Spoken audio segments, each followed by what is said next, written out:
आज का हमारा टॉपिक है ब्रिटिश हिस्ट्री। इम्पॉर्टेंट है ये बहुत, इसलिए क्योंकि किसी भी सिस्टम को समझने के लिए उसकी तारीख का जानना बहुत ज़रूरी होता है।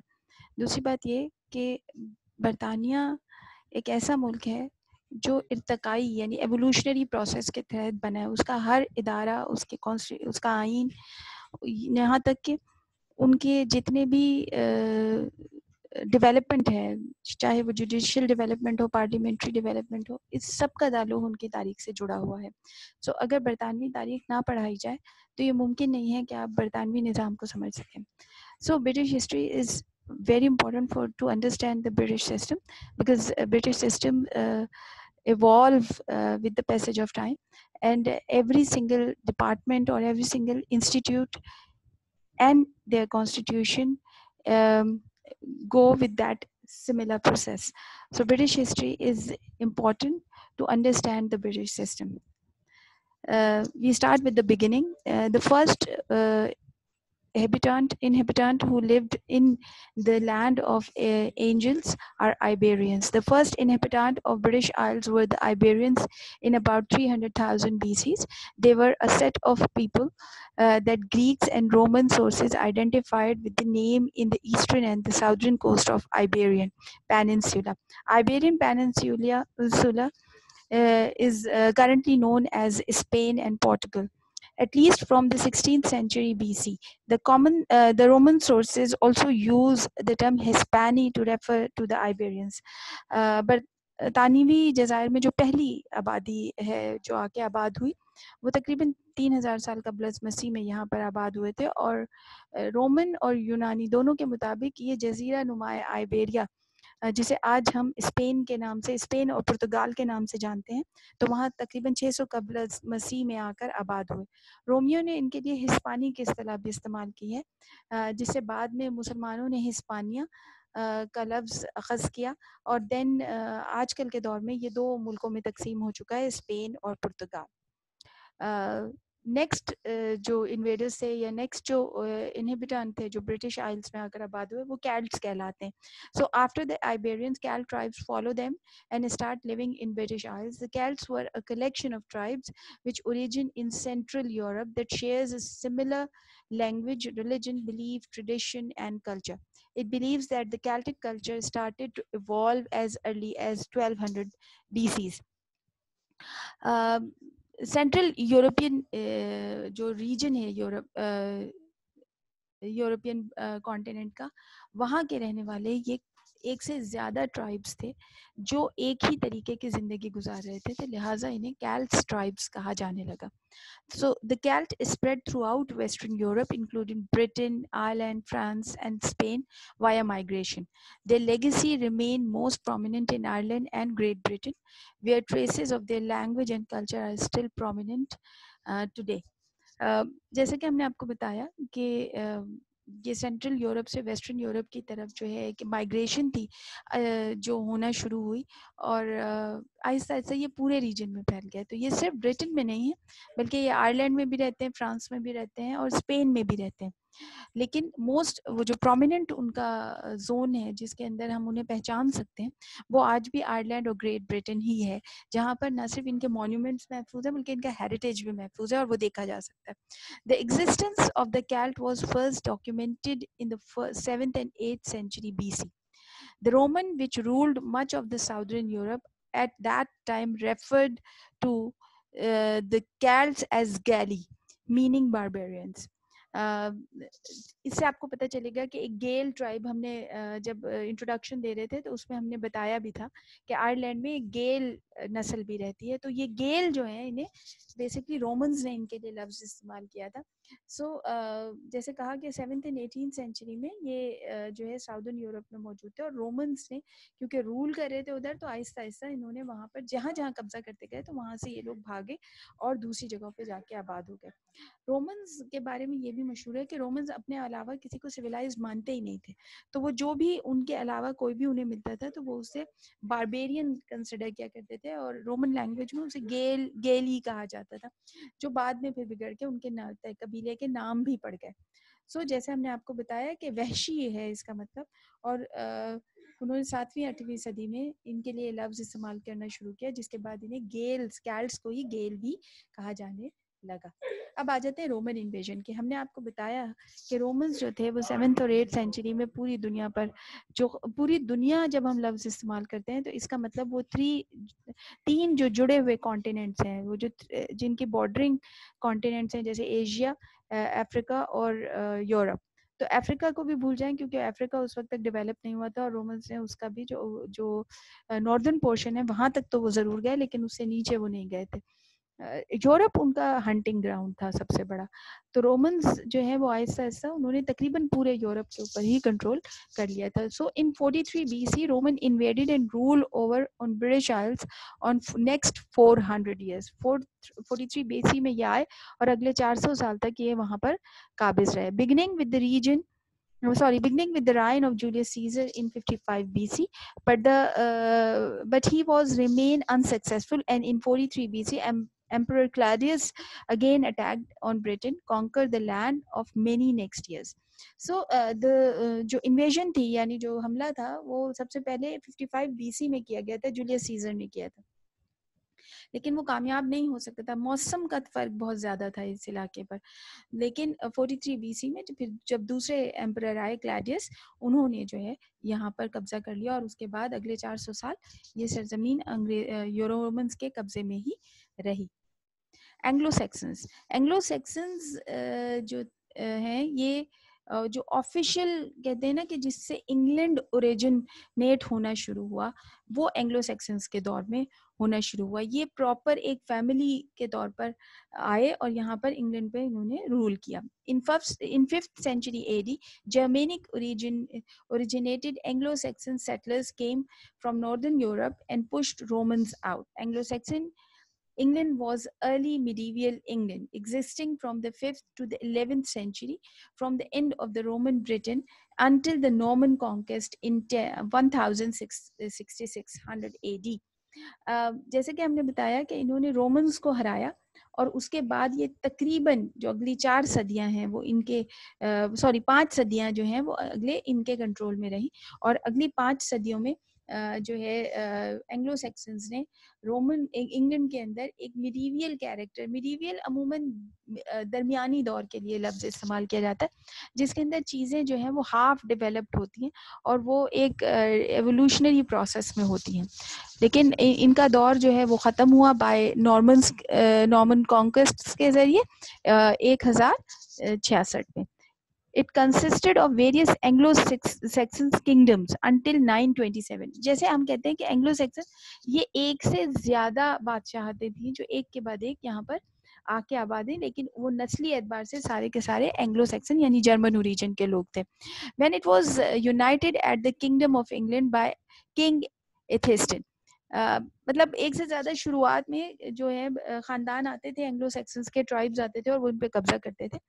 यहाँ तक कि 927 में पहली बार इसे बाकायदा तौर पर एक किंगडम के तौर पर जो है ऑर्गेनाइज किया गया और इसे किंगडम ऑफ इंग्लैंड का नाम दिया गया। In 886 Anglo Saxon heroic warrior Alfred the Great conquered the London and establish a new nation and a legal code.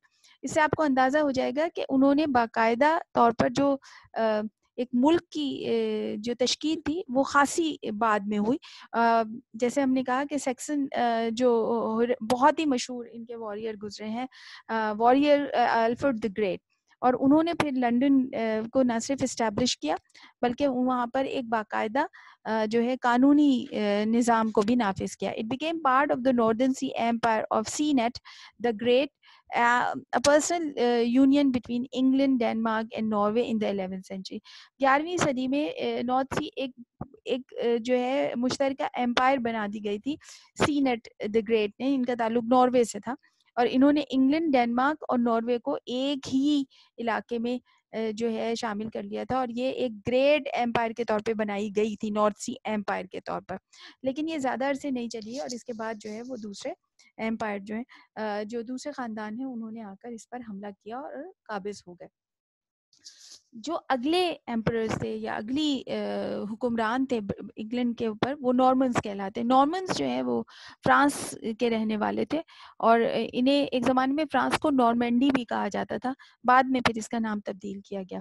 In 1066 the Norman of Normandy France invaded England and seize large part of Wales, much part of Ireland and settled in Scotland.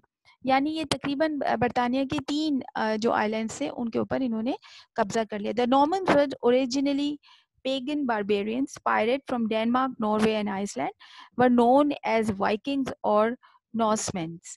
अच्छा, जो France में रहने वाले Normans थे, ये बुनियादी तौर पे एक वहशी कबाइल इन्हें माना जाता था।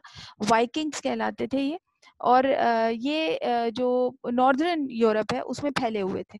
इन्होंने आहिस्ता-आहिस्ता आसपास के इलाकों, और ये समंदरी हमलों में माहिर माने जाते थे क्योंकि ये समंदर से ही अटैक किया करते थे।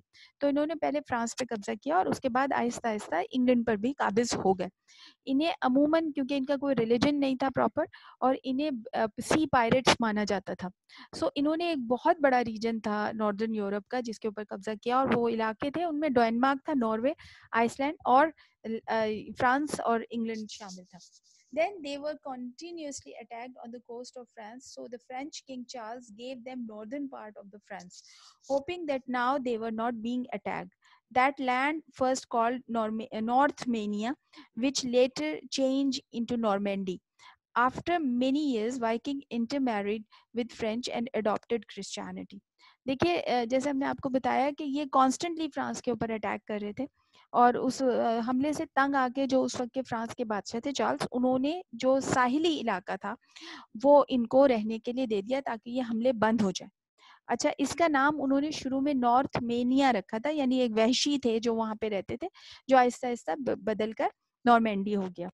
देन फिर कुछ अरसा बाद जो वाइकिंग्स थे उन्होंने अब फ्रेंच लोगों में शादियां करना शुरू कर दी, और फिर इसके साथ ही उन्होंने ईसाइयत भी इख्तियार कर ली। Norman king William become king of England and brought feudalism and French language. They were thrown out by Angevins in 1135। जो अगला दौर है वो फ्रांसीसी बादशाहतों के हमलों पर मुश्तमिल है इंग्लैंड के लिए। तो जैसे हमने आपको बताया कि इंग्लैंड के जो नॉर्मन किंग थे विलियम, उन्होंने जो है एक नया सिस्टम जो है वो बरतानिया में राइज किया जिसे फ्यूडलिज्म या जागीरदारियत कहा जाता है, और इसी के साथ साथ उन्होंने फ्रेंच लैंग्वेज भी यहाँ पे इंट्रोड्यूस की। 1135 में जो फ्रांसीसी अगला ख़ानदान है एंग्वियंस का, उन्होंने इनको जंग के ज़रिए हराकर इंग्लिस्तान से बाहर निकाल दिया, और अगली जो ख़ानदान यहाँ पर हुकूमत करने आ गया वो थे एंग्वियंस। एंग्वियंस को प्लांटीजेंट्स भी कहा जाता है। ये 1135 से 1485 के दौरान जो है इंग्लैंड के ऊपर काबिज रहे। The Angevins of the French house of Plantagenet ruled over an area covering half of the France, all of the England and parts of Ireland and Wales, and had further influence over much of the remaining British Isles. एंग्वियंस का ये मान लीजिए कि उन्होंने न सिर्फ ये कि वो हाउस ऑफ प्लांटेजन का नाम ही इसलिए इस्तेमाल किया गया कि उनकी मुख्तलिफ जो इतनी भी कैटेगरीज थी, उन्होंने फ्रांस के मुख्तलिफ हिस्सों पर न सिर्फ हम काबिज हुए, बल्कि इसके साथ साथ वो इंग्लैंड, आयरलैंड, वेल्स और जो बाकी स्कॉटलैंड का जो रीजन है पूरा, उस पर भी आहिस्ता आहिस्ता काबिज हो गए, और उन्होंने वहाँ पर एक इंग्लिश फॉर्म ऑफ गवर्नमेंट को इस्टेब्लिश करने की कोशिश की। The empire was establish by Henry two as King of England, Duke of Normandy, and Count of Anjou, from which the Angevins derive their name, as well as Duke of Aquitaine by right of his wife. यानी जो Duke of Normandy थे वो king of England बने Henry to, और इसी के साथ साथ वो काउंट ऑफ एंजू भी कहलाते थे, जिसकी वजह से उनको खानदानी नाम भी वो मिला, और वो एक्विटेन के भी शहजादे कहलाते जाते थे क्योंकि उनकी वाइफ का ताल्लुक उस इलाके से था। तो इस तरह एक बड़ी सल्तनत का क़याम अमल में आया। अच्छा, हेनरी टू का जो रूल था वो तकरीबन 1155 से 1189 तक जारी रहा, जिसके बाद जो है सेकंड इसी एंग्वियंस में ही गवर्नमेंट जो थी वो रिचर्ड वन की कायम हुई, एंड 1189 से 1199 तक। उसके बाद जॉन द वन फर्स्ट जो थे वो आए, और वो 1199 से 1216 तक कायम रहे। The Angevin empire as an early example of composite states, जैसे हमने आपको बताया कि ये उनकी ये एक अक्यूमुलेटेड स्टेट का एक पहला कॉन्सेप्ट था जो अक्यूमुलेटेड एम्पायर्स का था, और ये 1485 तक जारी रहा। 1485 में इससे जो है गवर्नमेंट चेंज हुई और पहली बार ब्रिटिश सॉइल के अंदर रहने वाली सब बादशाहतों की हुकूमत कायम हुई। ट्यूडोर जो थे वो पीरियड इसका बाद स्टार्ट हुआ जो 1485 से 1603 तक जारी रहा। ट्यूडोर्स जो थे they were this period was continue between 1485 to 1603 in England and Wales and include the Elizabeth period during the reign of Elizabeth I. The Tudor were Welsh, यानी इनका ताल्लुक वेल्स से था और इसमें एलिजाबेथ अव्वल का दौर भी शामिल है। The Tudor period coincided with the dynasty of the House of Tudor in England, whose first monarch was Henry VII. जैसे हमने आपको बताया कि हेनरी द सेवन, जैसे हमने आपको बताया कि टूडोर्स जो थे वो पहले मुनार थे या पहले बादशाह थे जिनका ताल्लुक ब्रिटिश सॉइल से था और वो वहीं के रहने वाले थे, और उनका जो दौर शुरू हुआ वो हेनरी सेवेंथ के साथ शुरू हुआ, and it was constantly continuously continue with 1457 to 1509. In terms of the entire span, England was economically healthier, more expensive and more optimistic under the Tudors than at any time in 1,000 years. 1000 साल में ये पहला दौर था जिसमें British person या British people जो है वो प्रॉस्पेरिटी हासिल कर पाए और वो वेल्दी है, माशी तौर पर मजबूत हुए। ये इंग्लैंड की तारीख का सबसे ज़्यादा माशी एतबार से मजबूत हिस्सा माना जाता है, जो इंग्लैंड पिछले 1000 साल में इतना दौलतमंद नहीं हुआ जितना इस टूडोर पीरियड में हुआ। नेक्स्ट जो है टूडोर के बाद आया वो स्टुअर्ट्स थे। अच्छा, स्टुअर्ट्स जो थे वो भी ब्रिटिश सॉइल पे से ही ताल्लुक़ रखते थे। सो इनका जो दौर है वो 1603 से 1714 तक का है। Stuarts were Scottish, so English king and queen now of Scottish birth. जैसा कि हमने आपको बताया कि क्योंकि स्कॉटलैंड से ताल्लुक़ था तो वेल्स के बाद, वेलिश किंग एंड क्वीन के बाद अब जो बादशाह थे इंग्लैंड के वो स्कॉटिश ओरिजिन के थे। The power of the king is steadily reduced by the strength of parliament and the Stuart kings behaving more like medieval royalty. जैसे कि हमने आपको बताया कि आहिस्ता आहिस्ता ये वो दौर है जिसके अंदर पार्लियामेंट ने अपनी पोजीशन जो है वो मजबूत की और ब्रिटिश गवर्नमेंट में पार्लियामेंटेरियन सुप्रीमेसी जो है वो आहिस्ता आहिस्ता स्ट्रेंथन होने शुरू हो गई। और इस दौर में जो ब्रिटिश किंग थे वो बहुत ज़्यादा मिडीवियल पीरियड के रॉयल्स फैमिलीज की तरह बिहेव करना शुरू हो गए थे। Huge your British Empire expansion from Ireland, Scotland, America, India and the Caribbean. इस पूरे दौर में बरतानिया में जो है कोलोनियलिज्म जो है उसको फ़रोग़ हासिल हुआ और हमने देखा कि आहिस्ता आहिस्ता दुनिया के बेशुमार इलाकों पर बरतानिया का कब्जा होने लगा। The aggressive Muslim Turk finally pushed back from the eastern borders of the Europe and are subdued by the English Navy in the Mediterranean. इनकी जो तेज़ी से बढ़ने वाली क़ुव्वत थी उसे जो है ऑटोमन्स जो थे उस वक्त के मुस्लिम एम्पायर थी, ऑटोमन एम्पायर थी, उन्होंने इसको मेडिटेरेनियन में तो कंट्रोल कर लिया। लिहाजा मेडिटेरेनियन के पूरे रीजन में तो ये इतना नहीं फैले, लेकिन जो बाकी इलाका था जैसे अमेरिकन कॉन्टिनेंट था पूरा, ऑस्ट्रेलियन कॉन्टिनेंट था पूरा, या सब कॉन्टिनेंट और अफ्रीका का जो नीचे का हिस्सा था उस पर भी इनका कंट्रोल बढ़ना शुरू हो गया। International trade in good and people trafficking began to make England rich. तो इंग्लैंड ने किसी खास रूल को फॉलो नहीं किया, उन्होंने अपनी, क्योंकि इंडस्ट्रियल रेवोल्यूशन का भी दौर शुरू हो रहा था, तो उन्होंने अपनी सामान को बेचने के ज़रिए जो है बहुत दौलत कमाई। इसी के साथ साथ उन्होंने अफ्रीका के मुख्तलिफ इलाकों पे कब्जा करके वहाँ पर स्लेव ट्रैफिकिंग का भी शुरुआत कर दी थी, जिससे बरतानिया जो है वो बहुत ही ज़्यादा अमीर हो गया। Jews are welcomed back to England and the Bank of England is formed. The Enlightenment commenced, supported by science and free thought, both unencumbered by religion prejudices for the first time.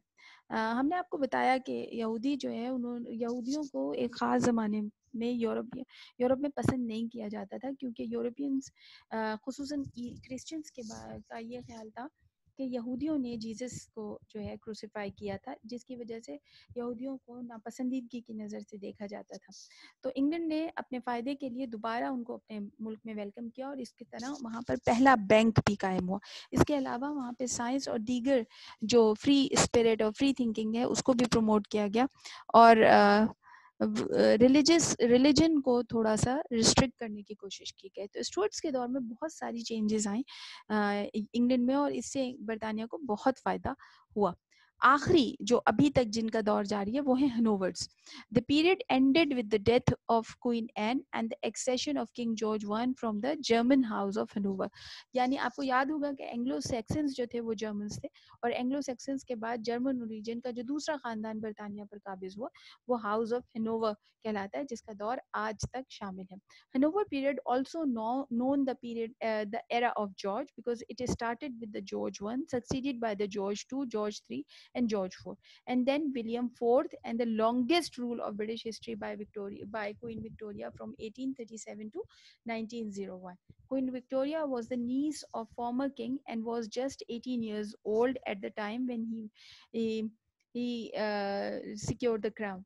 The Union of Crowns of Britain and Hanover was then dissolved since Silic law, which applied in Hanover's only allowed male to rule. Therefore, Hanover passed to William's brother Ernest. अच्छा जी, समझाने का मतलब ये है, इस पूरी चीज़ को हम इस तरीके से आपको समझा सकते हैं कि एक तो ये है कि हनोवर्स का जो पीरियड शुरू हुआ इसमें पहले तो लाइन से 4 जॉर्ज हैं, इसीलिए इसे एरा ऑफ जॉर्ज कहा जाता है। उसके बाद जब क्वीन विलियम द फोर्थ जो थे वो हुक्मरान बने और उसके बाद क्वीन विक्टोरिया का दौर शुरू हुआ। Queen Victoria basically direct heritage में नहीं आती थी, लेकिन क्योंकि वहाँ पर एक ख़ास कानून नाफिज था जिसके तहत सिर्फ मर्द हजरात को ही बादशाहत दी जाती थी। लेकिन विलियम के जो ब्रदर थे, विलियम का जब इंतकाल हुआ तो विलियम की कोई औलाद नहीं थी, लिहाजा उनके भाई की जो है एंसेस्टरशिप को शुरू किया गया और उनकी जो पहली बेटी थी क्वीन विक्टोरिया, उन्हें फिर बादशाहत जो है ट्रांसफ़र की गई, क्योंकि इसके अलावा वहाँ पर कोई भी हुक्मरान मौजूद नहीं था, लिहाजा इस कानून को जो है ना अप्लाई किया गया। और इसी के बाद जो है आप ये समझ लीजिए कि जो एक कॉन्सेप्ट ऑफ क्राउन जो है वो डेवलप हुआ, यानी इंग्लैंड में कोई बादशाह या मलका की हुकूमत नहीं होती, बल्कि it's a rule of a crown, यानी जिसके सर पर ताज होगा वही हुकूमत करेगा। सो इसीलिए इसके लिए ब्रिटिश क्राउन का लफ्ज़ इस्तेमाल होता है, ब्रिटिश मोनार्क या ब्रिटिश किंगशिप का लफ्ज़ इस्तेमाल नहीं होता। The period provide the first parliamentary rule by sir Robert Walpole, who was the first prime minister of UK. The Hanoveri honorary rule was succeeded by Victoria's son George V and Queen Elizabeth II, and still continue as the rule of crown rather house. जैसे मैंने आपको बताया कि crown की हुकूमत हो गई, तो इसी दौरान क्योंकि पार्लियामेंट्री जो है डेवलपमेंट भी एक तरफ जारी थी, तो फर्स्ट प्राइम मिनिस्टर जो थे वो, हालांकि उनके लिए कभी भी प्राइम मिनिस्टर का लफ्ज़ इस्तेमाल नहीं किया गया, सर रॉबर्ट वॉलपोल जो थे वो फर्स्ट पार्लियामेंट्री रूलर के तौर पर सामने आए और उनका दौर भी तकरीबन 20 साल चला और वो इंग्लैंड के फर्स्ट प्राइम मिनिस्टर कहलाए। हालांकि उनके लिए हिज हाइनेस लॉर्ड ट्रेजरर का टाइटल जो है वो इस्तेमाल किया जाता रहा उनकी ज़िंदगी में, मगर उनका काम वही था जो आज का वज़ीर आज़म करता है। और इसी के साथ एक सिंबॉलिक ऑनरेरी जो रूल जो है क्राउन का वो भी चलना शुरू हुआ, यानी जो एक्चुअल गवर्नमेंट थी वो तो पार्लियामेंट की हो गई, लेकिन जो बादशाहत थी वो भी कंटिन्यू रही और क्वीन विक्टोरिया के जो बड़े बेटे थे जॉर्ज V वो हुक्मरान बने और फिर उनकी बेटी क्वीन एलिजाबेथ जो अभी भी हुकूमत में है वो जो है बरतानवी हुकूमत पर काबिज है। ये आज का जो है बरतानवी तारीख थी, मुख्तसर करके बयान की गई ताकि आप लोगों को आसानी से समझ में आ जाए और मुश्किल ना पेश आए। हमारी नेक्स्ट क्लास जो है वो ब्रिटिश कॉन्स्टिट्यूशन के हवाले से होगी।